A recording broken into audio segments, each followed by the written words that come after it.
Zdravím vás všetkých. Je pondelok, môj najobľúbenejší deň, deň plný energie, zarábania peňazí, plánovania, príležitostí.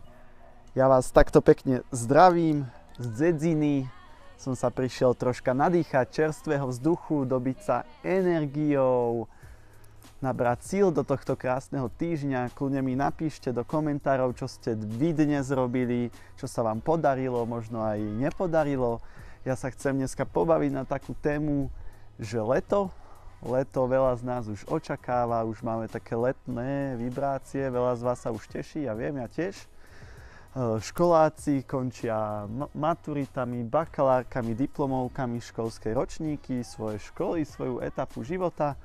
No a veľa z vás, alebo veľa z nich nevie, čo by ešte robilo. No a to nie je až také zlé, to môžu nájsť. Môžu sami seba nájsť. Ukážem, prezradím nejaké techniky, nie v tomto videu, budete musieť pozerať aj ďalej, že ako to spraviť, ako nájsť svoje poslanie.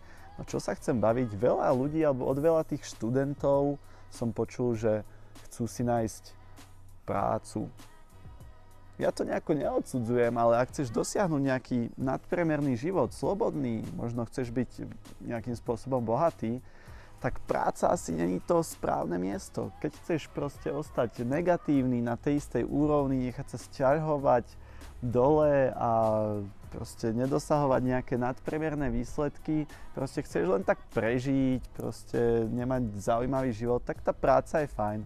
Ale ja verím, že ty chceš niečo viac, tak preto musíš 100% riskovať, investovať, cestovať, učiť sa, naučiť sa predávať myšlienky, produkty, víziu, nejaký systém a to ťa proste posunie ďalej. To robia tí ľudia, ktorí sú úspešní alebo chcú byť úspešní. No a na záver možno taký odkaz aj pre vás starších, čo už ste v nejakej práci a nemáte radi pondelky, že ste inak nastavení, ako som napríklad ja, tak pondelok není zlý deň. To vy máte zlú prácu. No aby som nezabudol nakoniec be free.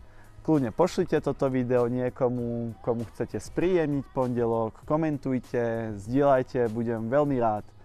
Pekný deň. Čau.